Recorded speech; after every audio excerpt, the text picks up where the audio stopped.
दोस्तों, सालों साल मेहनत करने के बाद ये समझदार जग कहता है कि आपकी किस्मत अच्छी थी। लेकिन जहाँ तक मैं समझता हूँ कि सफल लोग कभी चमत्कार नहीं करते, वो कड़ी मेहनत करते हैं, फिर चमत्कार अपने आप हो जाता है। आइए इसे समझते हैं एक छोटी सी कहानी के माध्यम से। किसी गांव में शंकर नाम का एक वृद्ध व्यक्ति रहता था। उसकी उम्र 80 साल से भी ज़्यादा थी, लेकिन वह दिखने में किसी 40 साल के व्यक्ति से भी ज़्यादा स्वस्थ लगता था। गांव के लोग कई बार यह जानने का प्रयास किए कि शंकर के स्वास्थ्य का राज क्या है, लेकिन वह किसी से कभी कुछ नहीं बताता। जब गांव के राजा को ये बात पता चली तो वो भी उत्सुक हो गया ये जानने के लिए कि आखिर शंकर के स्वास्थ्य का रहस्य क्या है। तो उन्होंने अपने गुप्तचरों को आदेश दिया कि शंकर के ऊपर नज़र रखो, पता करो। गुप्तचर भेष बदल के उसके ऊपर नज़र रखने लगे। अगले ही दिन गुप्तचरों ने देखा कि शंकर सुबह 4 बजे उठकर कहीं जा रहा था। गुप्तचर भी उसके पीछे हो लिए। शंकर तेजी से चलता जा रहा था। लगभग 10 मील चलने के बाद शंकर एक पहाड़ी के पास पहुंचता है और उसके ऊपर चढ़ने लगता है। गुप्तचर भी उसके पीछे चलने लगते हैं। लेकिन कुछ ही दूर चलने के बाद शंकर गुप्तचर की नज़र से ओझल हो जाता है। गुप्तचर वहीं रुककर उसका इंतजार करने लगते हैं।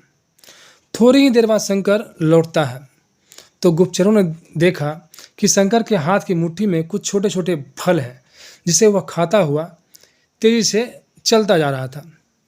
गुप्तचरों को लगा कि हो न हो इस पहाड़ी पर ही कोई न कोई रहस्यमयी फल है जिसे खाकर वह इतना स्वस्थ रहता है।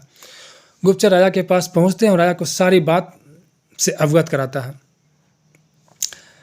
राजा तुरंत ही उस फल के बारे में पता करने का आदेश देता है। मंत्री और गुप्तचर वहां पहुंचते हैं। काफ़ी खोजबीन के बाद भी कोई वैसा असाधारण फल वहां पर नहीं मिलता है। थक हार कर राजा शंकर को दरबार में पेश करने का हुक्म दे देता है। शंकर को दरबार में पेश किया जाता है। राजा उसका अभिवादन करता है और कहता है कि मैं आपसे बहुत खुश हूँ, आपके स्वास्थ्य ने मुझे प्रभावित किया है और कृपया आप मुझे इसके रहस्य के बारे में बताइए, राज के बारे में बताइए कि आपके स्वास्थ्य का राज क्या है।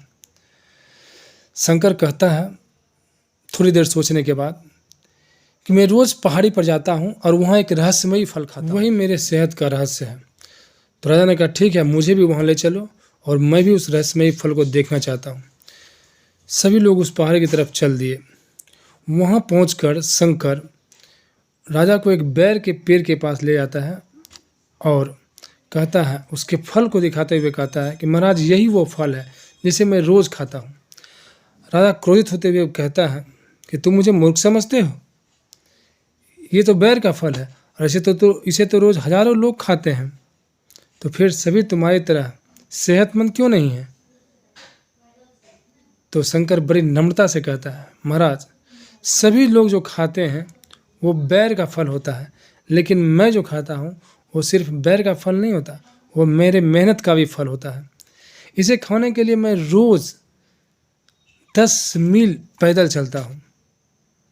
इससे मेरे शरीर की अच्छी वर्जिश हो जाती है और सुबह की ताज़ी हवा मेरे लिए जड़ी बूटी का काम करती है और यही मेरे सेहत का राज और रहस्य है। अब राजा को सारी बातें समझ में आ जाती है। तो दोस्तों, शंकर का स्वास्थ्य कोई चमत्कार नहीं होता है, वो उसके मेहनत का परिणाम होता है, लेकिन लोग उसे चमत्कार समझते हैं। धन्यवाद दोस्तों। अगर कहानी अच्छी लगी तो इसको लाइक और शेयर ज़रूर करें ताकि मैं फिर आपके लिए एक अच्छी कहानी प्रेजेंट कर सकूं। धन्यवाद।